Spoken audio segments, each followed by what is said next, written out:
Thank you for watching this last video on Leadership Training Year 2, Vision, Mission, and Goals. This is the capstone video.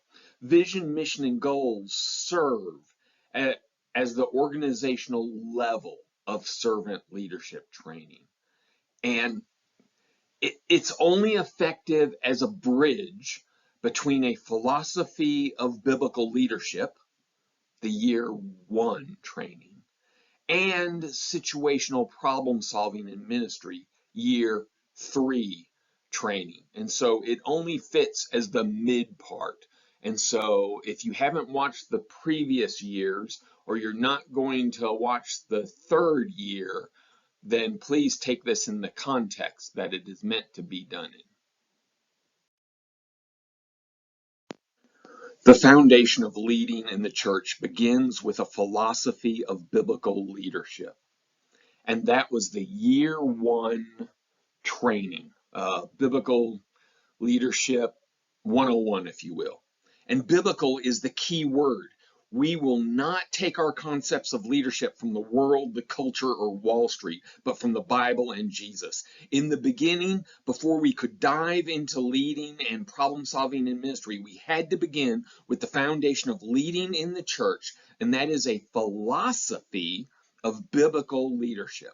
Philosophy of biblical leadership. So we have looked at the umbrella topic of the philosophy of biblical leadership involving Jesus and servant leadership, our character and our calling, and the 7 qualities of biblical leadership.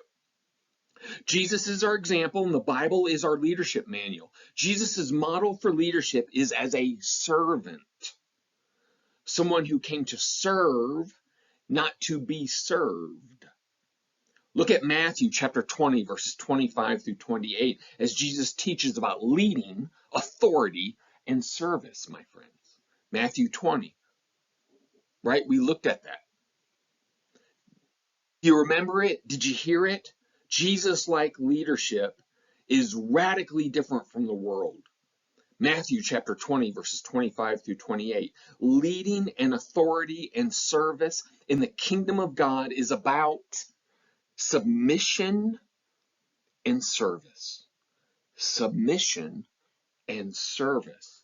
Therefore, we connect servant to leader as servant leader. And we examined that in depth, and it gave us a lot to think about. So we need to constantly check our attitude, our motivation, and how we exercise authority. We even looked at a definition of biblical leadership. Biblical leadership is 1, serving others, 2, from a place of selflessness and sacrifice, and 3, that points to God. Biblical leadership is all of those 3. If any piece is missing, it's not biblical. A servant leader must also have godly character, as seen in the 7 qualities that we examined. We looked at each one: love, humility, development, motivation, correction, integrity, God's will. The 7 qualities are not, they are not an exhaustive list at all, nowhere near a full list, but they're the beginning of the qualities of a biblical leader, a servant leader, a church leader. Now we just have to put these things into practice. Most are internal and personal, but some are observable, like having a mentor, having a mentee, and training to become an expert in your field. Let's do it.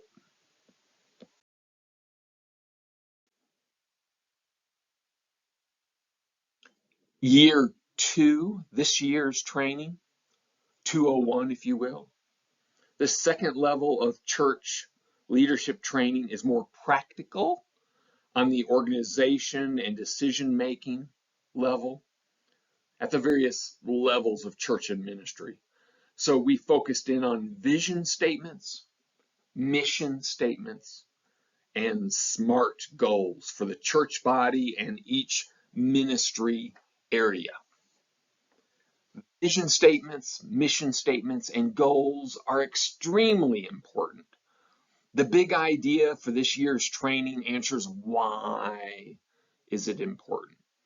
It's important because vision, mission, and goals feed planning and activities and evaluations.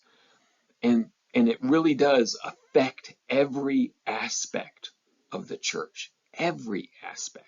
It's that critical. And so we looked at each one very, very carefully, right? Vision statement. For me, the clearest way to remember the definition of a vision statement is that it defines the long-term destination. Where are we going? What does our destination look like in 10, 20 years? Long-term description of the end goal for the whole group, right? We look at long-term, clear picture, ultimate destination.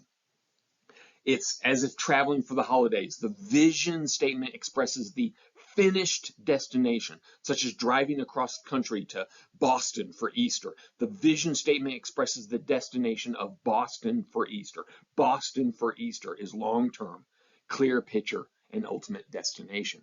Vision statement, right? And then we looked at mission statement. Mission statement is different than vision statement. So what is a mission statement? Well, for me, the clearest way to remember the definition of a mission statement is what is defined as the routes and roads to the long-term destination vision statement. So it's the way to get to the vision statement. How are we getting there? What direction and routes are we traveling? This is about pathway descriptions to the ultimate goal for the whole group. This is verbs and actions, clear road and directions, define descriptions to avoid getting, lost and making detours.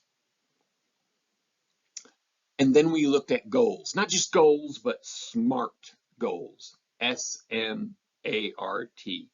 S-M-A-R-T is a well-established tool that you can use to plan and achieve your goals. While there are several interpretations of the acronym's meaning, the most common one is that goals should be specific, measurable, achievable, relevant, and time-bound. Specific goals answer what will be accomplished and what actions we will take. Measurable goals answer what data will measure the goal. Achievable goals answer, is the goal doable? And do we have the necessary resources to do it? Relevant goals answer, how does the goal align with broader goals, vision, mission? Why is it important? And time-bound goals answer, what's the time frame for achieving the goal? SMART, S-M-A-R-T.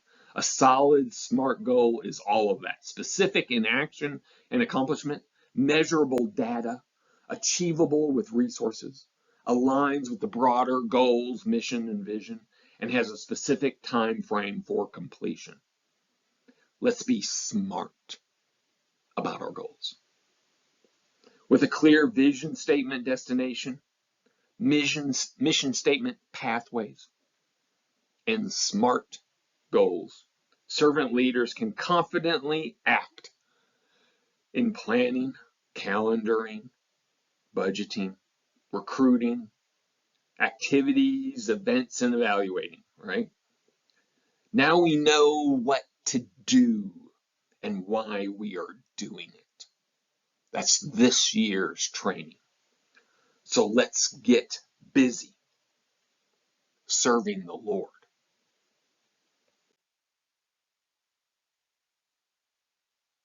This is the CAPSTONE for year 2, Biblical Leadership 201. But I want to just take a moment and look at the next step, year 3, 301. It's about problem solving.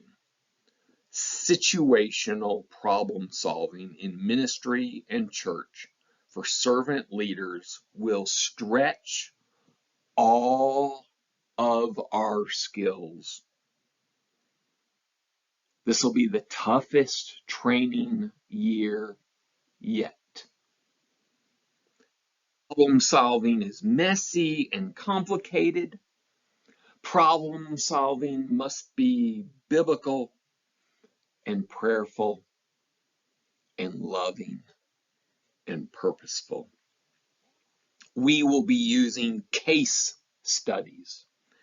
Case studies use limited storytelling to present a specific situation for learning and applying larger principles.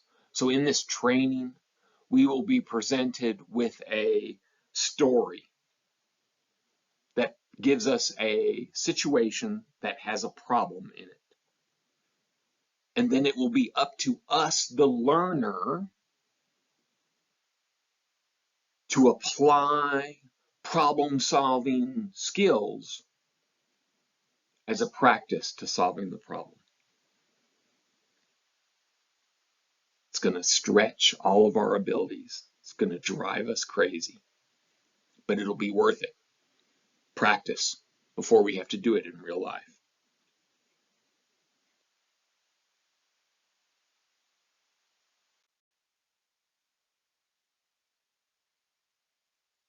Let us not just be listeners, in one ear, out the other. But instead, let's be contemplating the principles and ideas toward integration and application. Take a moment and reflect on these questions, my friends. What has been the most difficult aspect of this year's training, Vision, Mission, and SMART Goals? How do you plan to apply this training to your ministry and your responsibilities? Application, application, application. The third question leans forward into next year's training. What is your greatest strength and greatest weakness when dealing with conflict? Might as well start thinking about that now before we jump into Biblical Leadership 301.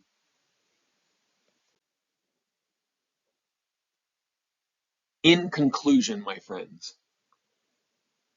our training has focused on the individual servant leader and their calling and character. Year 1, with a clear biblical calling and character foundation that must come first. Our training shifted to the organizational and managerial level of servant leadership with vision statements, mission statements, and SMART goals. This only helps and works if each of us learns, understands, integrates, and applies the lessons. Let us commit ourselves to Jesus and God's kingdom faithfully, so that in the end, we might be greeted with good and faithful servant. Let's get busy obeying, serving, and doing, my friends, for God's glory and the expansion of his kingdom. Hallowed be his name.